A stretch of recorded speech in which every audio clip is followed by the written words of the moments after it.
जो भी मैं आपको बता रहा हूं ये किसी की कानों सुनी बातें नहीं है। ये वो बातें हैं जो मैंने अपनी आंखों से देखी है। मैं आप में से हर एक को बताना चाहता हूं, मैं जहां पर रहता हूं उस प्लेस का नाम है उल्लासनगर। ये बिल्कुल वहां पर है जहां पर बॉम्बे खत्म होती है। और हमारे बिल्कुल पास में एक प्लेस है, पास्टर जी जानते हैं उनको, कल्याण।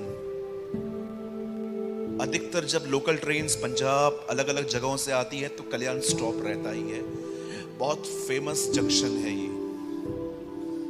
एक दिन कल्याण में एक मीटिंग ऑर्गेनाइज की गई एक पास्टर की, और ये एक हीलिंग एवेंजलिस्ट थे। एक ऐसे व्यक्ति जो प्रचार करते थे और बाद में लोगों को चंगाई के लिए बुलाते थे, उनके लिए दुआ करते थे और लोग चंगे होते थे, और वो आज भी हैं। मैं बिल्कुल न्यू था उन दिनों में, कुछ ही साल हुए थे, और मैं उस सभा में गया और मैंने वहां पर नाम लिखाया, पार्टिसिपेट किया। मैंने कहा मुझे कुछ सेवकाई चाहिए यहाँ पर, मुझे कुछ भी दुआ नहीं, लेकिन अगर कुछ सेवा है, चप्पल उठाने की, झाड़ू मारने की, ग्राउंड पे क्लीन करने की, तो वो आप मुझे दीजिए, मैं करूंगा। और उन्होंने मुझे चेयर साफ करने का काम दिया। मुझे आज भी वो दिन याद है। मैं और मेरी बड़ी बहन, हम दोनों वहां पर वॉलंटरी कर रहे थे। तब मैंने एक बात वहां पर देखी जो मुझे लगता है आज आप में से हर एक को जाननी चाहिए। जैसे ही वहां पर परमेश्वर के दास आए, ही प्रीच 45 to 50 मिनट्स, 45 से 50 मिनट उन्होंने प्रचार किया। मुझे आज भी पूरी तरह से वो मीटिंग याद है, फ्लैशबैक है मेरे सामने। उन्होंने फिलिप्पियों 4 अध्याय में से एक आयत निकाल के प्रचार किया, और प्रचार करने के बाद जब उन्होंने लोगों से कहा अब आगे आइए, मैं आपके लिए दुआ करना चाहता हूं, तो मैंने क्या देखा, कुछ बहनें वहां पर थी एंड दे आर इन अ साड़ी पहनी हुई थी उनको, और वो अचानक उनकी दुआ में बहुत हिलने लग गई। और जब मैं ये देख रहा था तो मैं समझ गया कि लगता है इनके अंदर कुछ तो है जो मैनिफेस्ट हुआ है। तब मैं समझ गया कि ये डीमंस हैं, दुष्ट आत्माएं हैं। और परमेश्वर के दास ने उनको कहा यीशु मसीह के नाम से इनमें से निकल जाओ। तब मैंने देखा वो रोल कर रहे थे, गिर रहे थे। आपने भी टीवी में बहुत सारी मिनिस्ट्रीज के अंदर ये देखा होगा कि लोग कैसे तड़पते हैं, डीमंस निकलने से पहले कितनी पीड़ाओं को देता है। और मैं ये सब देख के मैं बहुत खुश था कि चलो लोग छुटकारा पा रहे हैं। वो मीटिंग इतनी सक्सेस गई, इतनी अच्छी गई कि जिस व्यक्ति ने उस मीटिंग को ऑर्गेनाइज किया था, उस व्यक्ति ने ग्राउंड पे ही उसी परमेश्वर के दास को कहा, उनसे पूछ के अनाउंस किया कि 3 महीने के बाद हम वापस यहां मिलेंगे। और 3 मंथ्स के बाद वो मीटिंग फिर से हुई, और आप बिलीव कीजिए मैं एक बार फिर से वहां पर वॉलंटरी में रुका। अब जो सेकंड मीटिंग थी ये मेरे लिए बड़ी अजीब थी। जानते मैंने इस बार क्या देखा? वही बहनें जो डीमन पजेस से डिलीवर्ड हो चुकी थी, वो बहनें उस सभा में वापस हिल रही थी। मैंने कहा 3 महीने पहले ये शीज अवन, मैंने देखा था उस वुमेन को, यार ये वापस कैसे हो गई? क्या छुटकारा नहीं मिला? कहीं ऐसा तो नहीं है डीमन मैनिफेस्ट हुआ लेकिन पास्टर ने कास्ट नहीं किया उससे? क्या बोलना चाहते हो भाई? मेरे भाइयों, मेरी बहनों, छुटकारा मिलने के बाद भी कुछ चीजें हैं जो बिली विश्वासी को समझनी है। और अगर वो व्यक्ति वो चीजें नहीं करेगा तो वो अपने छुटकारे को खो सकता है। मैंने कई लोगों को देखा जो बीमारी से आजाद हुए, उन्होंने गवाहियां दी, 2 महीने के बाद बीमारी वापस आई। मैंने कई लोगों को देखा है जिन्होंने गवाहियां दी कि मेरा बिजनेस प्रॉस्पर हो गया, 2 महीने के बाद वापस इश्यूज हुए। कभी आपने इस बारे में सोचा है छुटकारा बना कैसे रहता है? मैंने कई भाइयों को देखा जिन्होंने गवाहियां दी कि ब्रदर मैंने लड़कियों के साथ गलत रिश्ते खत्म किए। मैंने कई लोगों को देखा उसके बाद वो 3 गुना अधिक गुनाह में गिर गए। समटाइम्स क्यों यहूदा में लिखा गया है ये वे हैं जो 2 बार मर चुके हैं? They died twice. जब खुदा में नहीं थे तब मरे हुए थे, फिर खुदा में आके फिर से मर गए। अब मैं आपको बताना चाहता हूं, अगर आप इस कलीसिया के एक सदस्य हैं या आप किसी भी मंडली से यहां पर सुनने के लिए वचन आए हैं, याद रखिए जब भी आप चर्च में आओगे परमेश्वर आपको आजाद करेगा, लेकिन वो आजादी तब तक बनी रहेगी जब तक आप परमेश्वर के साथ बने रहोगे। लेकिन अगर आप परमेश्वर से दूर जाओगे, मैं आपको बताना चाहता हूं, यीशु ने कहा एक व्यक्ति में से जब दुष्ट आत्माएं निकलती हैं तब वो उस व्यक्ति से दूर जाती हैं ऐसे जगहों पर जहां पर लोग नहीं रहते। हिंदी में लिखा है निर्जन प्रदेश, मेरी एक बाइबल में ऐसा लिखा गया है जंगलों में। दुष्ट आत्मा जब एक आदमी के अंदर से, अंधकार जब एक आदमी के अंदर से निकलता है तो वचन कहता है वो उन जगहों पे चला जाता है। लेकिन जानते हो उसके बाद लिखा गया है, लेकिन जब उन्हें वहां पर आराम नहीं मिलता, विश्राम नहीं मिलता, याद रखिए परमेश्वर को भी आप में विश्राम मिलता है, दुष्ट आत्माओं को भी आप में विश्राम मिलता है। अब ये आपके ऊपर है कि आप किसे जगह देंगे। बाइबल बताती है कि जब वो वहां पर विश्राम नहीं पाती तो वापस अपने घर में लौटने की कोशिश करती है, और इस बार वो अकेली नहीं आती, 7, इट मींस टोटल 8, 7 + 1 8। अब इस बार वो 8 लेके आएगी अपने साथ, मतलब खुद को इंक्लूड करके, और लिखा है वो अपने घर को सजा सजाया पाकर उसमें आती है। मैं कई साल तक इस वचन को पढ़ता रहा कि दुष्ट आत्माओं के लिए सजा सजाया घर कैसे होता है।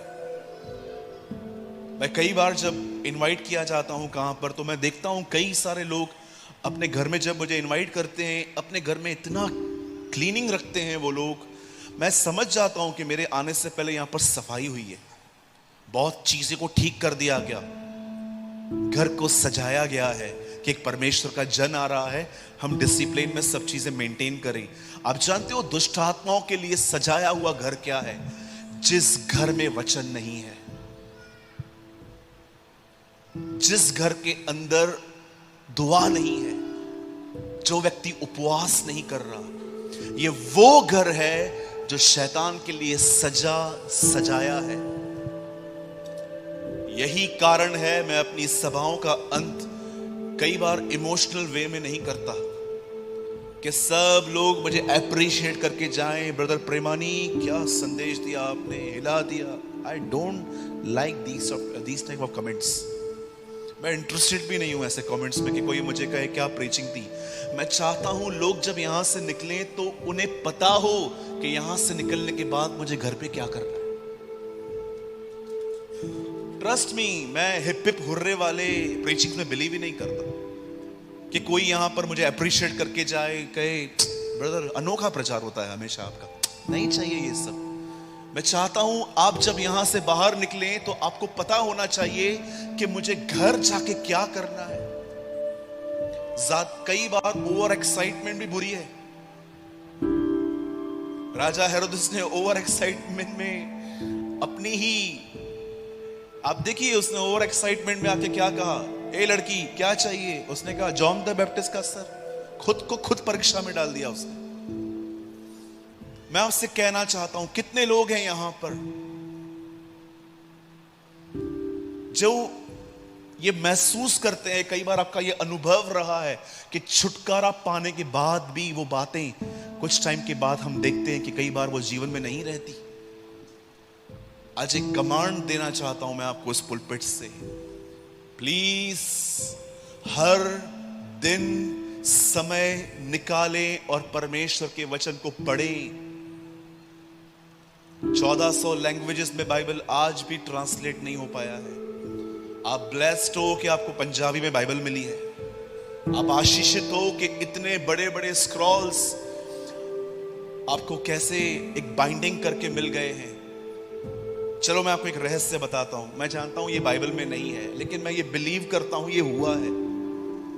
प्लीज मुझे बात में कोई कंडेम मत करे, मैं आपको जस्ट वो बताता हूं जो मैंने प्रभु से सीखा है। जब यीशु इस पृथ्वी पर आए तो क्या उनके अंदर कोई मेमोरी कार्ड था कि सारे वचन उन्हें खुद ब खुद याद आते थे? कुछ मूवीज आती हैं हॉलीवुड की, एक्स्ट्राऑर्डिनरी मूवीज, के सामने से हवा आती है और उनको टच ही नहीं करती, हवा वापस चली जाती है। Extraordinary people. क्या यीशु इस पृथ्वी पर इस तरह आया था कि उसे सब कुछ याद था? आप जानते हो, जब वो इस पृथ्वी पर था तब वो खुद अपने वचन को मेमोराइज करता था। सोचिए, आपके पास बाइबल है, यीशु के पास बाइबल नहीं थी, तो वो कैसे शैतान को जवाब दे पाया कि मनुष्य केवल रोटी से ही नहीं परंतु परमेश्वर के वचन के द्वारा जीवित रहता है? वो ये कैसे कह पाया? आप जानते हैं कैसे कह पाया? वो बचपन में एक याजक के पास जाता होगा और उसे कहता होगा, याजक जी, क्या आप मेरे लिए उत्पत्ति की किताब पढ़ेंगे? और वो उसके लिए एक अध्याय पढ़ते होंगे, और नेक्स्ट डे वो फिर से उसी आराधनालय में जाके बोलता होगा, क्या आज आप मेरे लिए दूसरा अध्याय पढ़ेंगे? और उसको दूसरा अध्याय पढ़ के सुनाया गया होगा। ऐसे करते करते उसने अपने वचन को सिमरण किया होगा। आज मैंने देखा है बिलीवर्स बाइबल पढ़ने में बड़े कमजोर हैं। सब कुछ पूरा करके थका हुआ सा बदन खुदा के पास लेके आते हैं और बाइबल पढ़ते पढ़ते फिर नींद भी आ जाती है। मैंने रिसेंटली एक वीडियो पब्लिश किया, क्या बाइबल पढ़ते समय आपको नींद आती है? मैं आपसे पूछना चाहता हूं, आप कितना महत्व देते हैं उसके वचन को? आप किसी काम को करने से पहले वचन पढ़ते हैं कि सब कुछ निपटा कर वचन पढ़ते हैं? मैं कहता हूं, जो सब कुछ निपटा के दे वो केन का बलिदान है, और जो सबसे पहले दे वो हाबिल का बलिदान है। केन ने देखा खुदा को कुछ देना है, चलो दे देंगे, इसमें क्या है। लेकिन जब हाबिल ने देखा तो हाबिल ने कहा, मैं सबसे उत्तम दूंगा। मेरे भाइयों, मेरी बहनों, मैं आपको इस पुलपिट से डरा नहीं रहा, पर मार्क माय वर्ड्स, भले ही कलीसिया के लिए ये ग्लोरियस डेज हैं, लेकिन मैं आपको बताना चाहता हूं, अब अंधकार और बढ़ रहा है, अब गुनाह और ऊपर आएगा। हम नौकरियां करते हैं, हम अलग अलग जगहों पे काम करते हैं, 99% हमारे इर्द गिर्द मसीह नहीं अविश्वासी लोग होते हैं जो मूवीज देखते हैं, सब कुछ करते हैं। कभी आपने सोचा है कितना इन्फ्लुएंस आता है हमारे ऊपर उनका? यीशु की सबसे सुंदर बात जानते हैं क्या थी?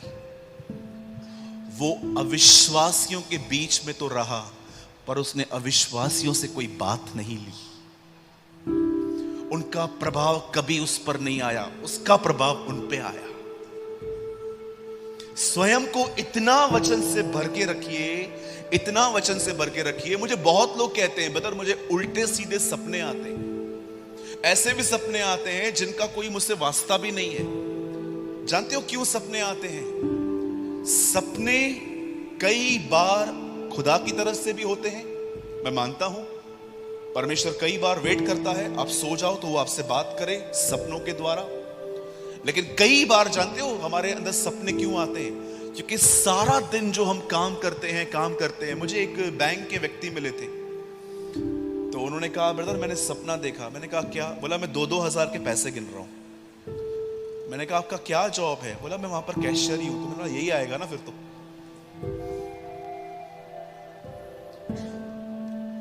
आप सारा दिन खुद को क्या देते हो, वही आपके रात में आएगा। कई सारे लोग बोलते हैं, ब्रदर मुझे बहुत गलत गलत सपने आते हैं। जानते हो क्यों आते हैं? क्योंकि अनकॉन्शियसली कुछ चीजें आप में घुस रही हैं।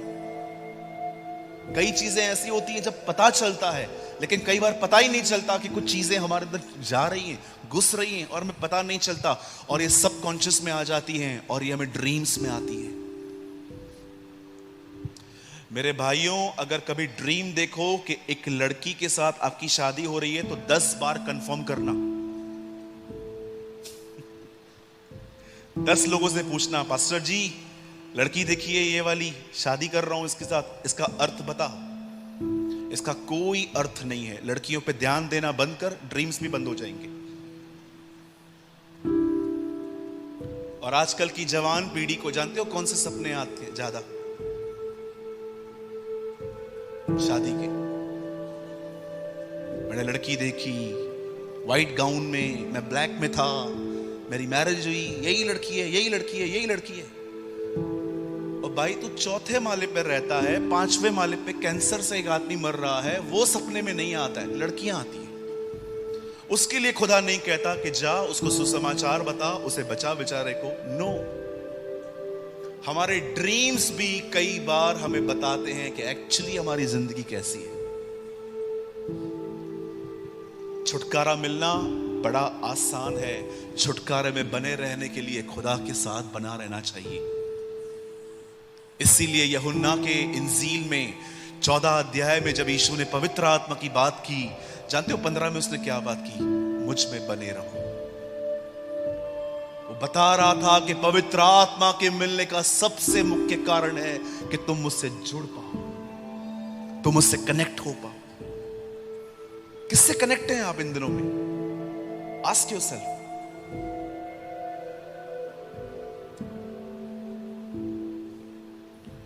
मुझे नहीं पता मैंने अपना लास्ट फोटो कब क्लिक किया था।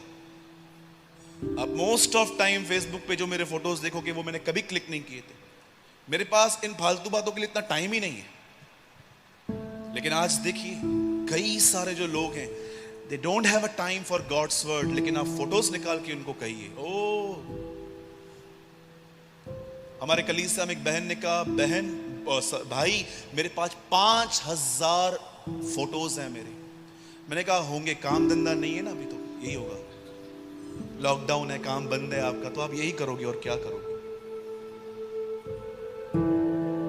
आइए अब ऊपर आए। यूहन्ना को यीशु ने कहा कम अप हायर, ऊपर आ। अब लेवल है कि हम ऊपर आए, उस जीवन को पहचाने जो बादलों से ऊपर है, खुदा के साथ।